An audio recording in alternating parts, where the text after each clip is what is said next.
Hello and welcome to this lecture on the popular Gothic novel. We are in week 1 and I am discussing some of the key concepts associated with this genre. And in today's session, we are going to talk about the differences between the Gothic terror and horror. So, how does Anne Radcliffe perceive the difference between these two concepts of terror and horror? She says that terror and horror are so far opposite that the first expands the soul and awakens the faculties to a high degree of life, the other contracts, freezes, and nearly annihilates them. So you can see how the one is very helpful to the soul and the other is detrimental to the well-being of the human soul. So the one which is beneficial is apparently Gothic terror, and horror does the opposite. So in terms of Gothic terror, it is supposed to kind of increase the human experience, and it is supposed to turn the human imagination into something which can have an access to the higher degree of life. And Gothic horror, on the contrary, is supposed to kind of confine human experience. It's supposed to kind of freeze the human soul, and in fact nearly kind of destroy the good side of the human soul and being. Now we have an example of Gothic horror in Matthew Lewis's The Monk. So this is supposed to be one of the most shocking and gory of the early Gothic novels, and in fact that there is a lot of very graphic description of horrifying events in the narrative, and we have a monk, a lustful monk, as the central character who poses a very real danger to the characters in the story. And this novel is a classic example of the different kind, the negative kind of Gothic narrative, and it exemplifies Gothic horror because of its vivid description of brutality, and that's supposed to be very harmful to the human soul. Now, Radcliffe offers further details about the nature of Gothic terror, and the idea of uncertainty becomes embedded, becomes key to kind of exemplifying Gothic terror, because things are kind of hinted at. There are presentiments of certain kinds of danger, but we don't exactly have very graphic descriptions, such as the kind that we find in Lewis's The Monk. So Radcliffe is supposed to argue that terror is characterized by obscurity or indeterminacy in its treatment of potentially horrible events. It is this indeterminacy that leads the reader toward the sublime. Horror, in contrast, nearly annihilates or destroys the reader's responsive capacity with its unambiguous displays of atrocity. So, as I pointed out just now, it is obscurity, the hidden suggestiveness about the horror that is to come, the danger that is to come, is key to Gothic terror, and that kind of unknown, undefined element in Gothic terror is supposed to lead the reader to the higher idea of the sublime, which is supposed to awe the viewer or the reader and increase the imaginative landscape of the human imagination, whereas the utter description, the unambiguous, there is no doubt about what is happening in Gothic horror. The unambiguous display of atrocity, brutality, cruelty is something that will, as I pointed out earlier, eliminate the responsive, the empathetic capacity of the onlooker or the viewer. So this is a further element that is coded in Gothic terror, which is this idea of obscurity and uncertainty, which is what kind of drives this Gothic notion. And Radcliffe further argues that even great writers such as Shakespeare and Milton appreciated the element of terror and condemned horror because the former led to the higher experience for the human imagination. So she says, in her own words, I apprehend, I understand that neither Shakespeare nor Milton by their fictions, nor Mr. Burke by his reasoning, anywhere looked to positive horror as a source of the sublime, though they all agree that terror is a very high one. And where lies the great difference between horror and terror, but in the uncertainty and obscurity that accompany the first, respecting the dreaded evil. So she is very, very clear here in pointing out and marking out the tradition of Gothic terror, and she uses the example of Shakespeare and Milton, the great writers in British literature, and she suggests that Shakespeare and Milton looked at horror as something not very useful for creating this feeling of the sublime in the reader, as well as she points out to Mr. Burke, whom we kind of discussed in the previous lecture, and she suggests that even Burke doesn't think that horror is very useful to producing this emotion of the sublime in the reader. And on the contrary, terror is supposed to be very, very useful in creating this element of the sublime, the useful, the sophisticated emotion of the sublime in the reader. And she also mentions that everybody, Shakespeare, Milton, and Burke, the three writers whom she is referring to here, all considered it to be highly beneficial to producing that one particular important emotion of the sublime that's supposed to expand the soul, increase the capacity for response on the part of the human reader or viewer.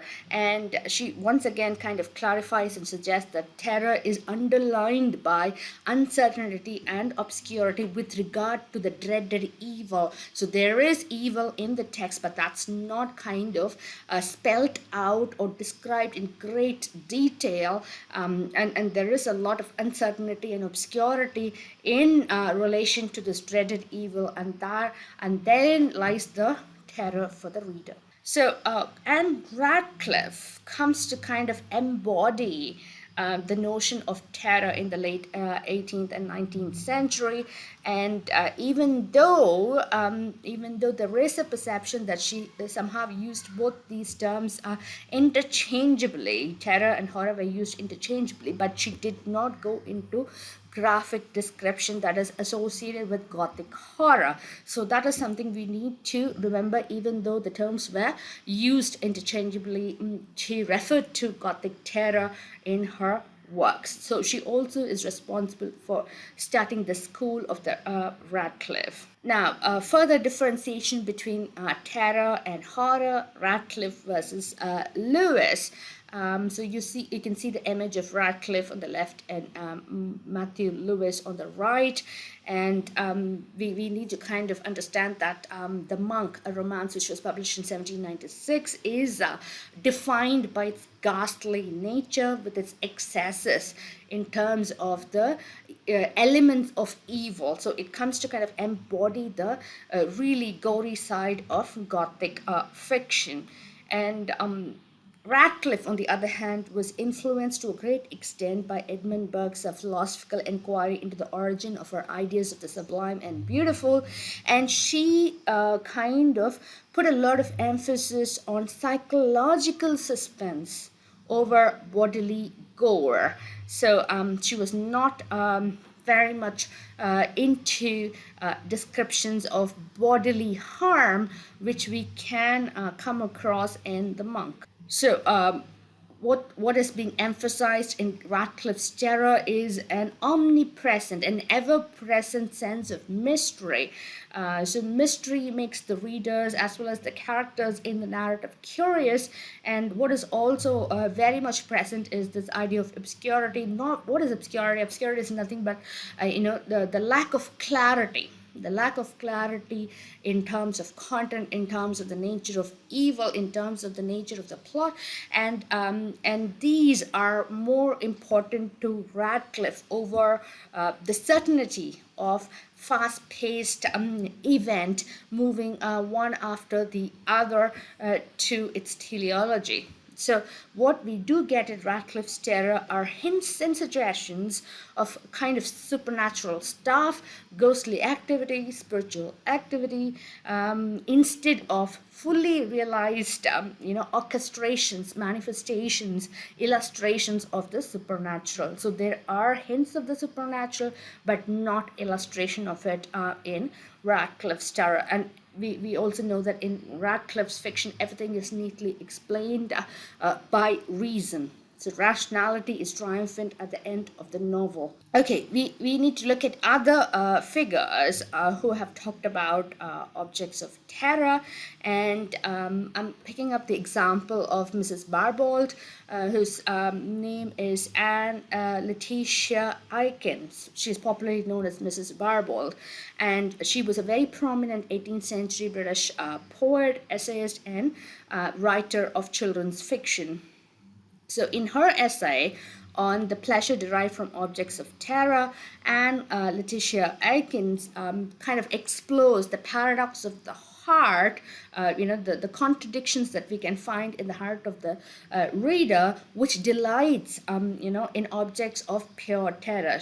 That's what she says, the apparent delight with which we dwell upon objects of pure terror. So even though the terror is there, we have come to kind of, derive pleasure and delight from such objects of terror. So, and that idea of terror is important to the narrative functioning of Gothic fiction. Aikens' ideas of aesthetic terror and uncertainty is useful to understanding the mechanisms of Gothic narratives. So what makes the Gothic narrative tick? Because we also need to remember constantly that these Gothic narratives were immensely popular towards the end of the 18th century and well into the 19th and 20th century. If that fiction was very powerfully written, it continues to be popular. And Aikens' ideas are useful to understanding the nature of Gothic narrative and the modes in which it functions so effectively. So she argues that the agony of suspense, the irresistible desire of satisfying curiosity on the part of the reader. So the suspense and the curiosity on the part of the reader is more painful, is unbearable than the emotional discomfort of observing events transpire, with the result that we avidly dwell upon objects of pure terror rather than turn away wondering. So, the emotional discomfort that we undergo, that we experience is greater in Gothic fiction because the suspense is greater, and that suspense is what kind of draws the readers in, and that's what Gothic fiction have to offer for the readers. So she says that if we kind of watch events happen one after the other in say for example domestic fiction, that's not a great draw in comparison to the pull of the Gothic terror narratives. So we cannot look away. We cannot look away from these objects of terror, and Gothic fiction becomes objects of terror in themselves. So that's what they are, objects which kind of tempt the reader to keep looking and not kind of wander away from it.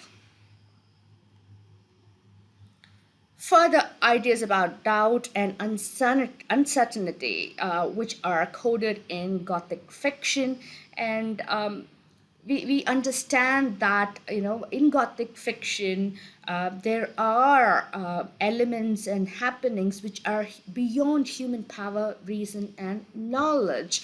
So that's what Gothic fiction seemed to teach both the readers as well as the characters, that there may be things in human life which cannot be controlled by human power, which cannot be explained away by human reason, and which cannot be kind of neatly understood, categorized, and recorded by human knowledge. And we need to understand that if we can't kind of control it, record it, categorize it, then there is uncertainty in the world. There is certain element of indeterminacy in the world, and Gothic fiction becomes a symbol for that kind of doubt and uncertainty. In Radcliffe's work, even the most terrifying things turn out to have rational, non-supernatural explanations, whereas in works such as The Monk, Satan himself appears. Therefore, there is a kind of a reinforcing of certain kinds of knowledge, certain kinds of understandings about the spirit world in Gothic fiction, such as Matthew Lewis's The Monk. So we need to kind of understand that there is both doubt and uncertainty, but there is also affirmation in Gothic motif. So it's a very, very interesting narrative because of the different approaches to life itself in a symbolic way. So while on the one hand, reason is upheld, reason is, kind of advertised as the most, certain thing in the world. On the other hand, we have quite the opposite being, triumphant in Gothic narratives as well. So it ultimately becomes a kind of an exposition into the different ways of looking, understanding, and experiencing the world. Okay, the Gothic is supposed to be very characteristic, therefore, of a world in which orthodox, conventional, traditional religious belief is waning, lessening, but at the same time, as I pointed out, there is also a strengthening of that kind of orthodox religious belief, because there are this kind of Gothic narrative also prompts, creates, produces an exaggerated interest in the supernatural, and there is also a constant possibility on the one hand, that these astonishing things will turn out to be kind of explained in a reasonable way, according to logic and reason, but also the possibility that the other side can also turn out to be true. So there is doubt and uncertainty, but there is also, certainty in the offering. So there are two pathways into which the Gothic narrative can go into. So what is the aim of Gothic fiction ultimately? So what does it purpose to do? It purposes to do something very, very simple, which is that evoke a particular response from the reader. And what is the particular response?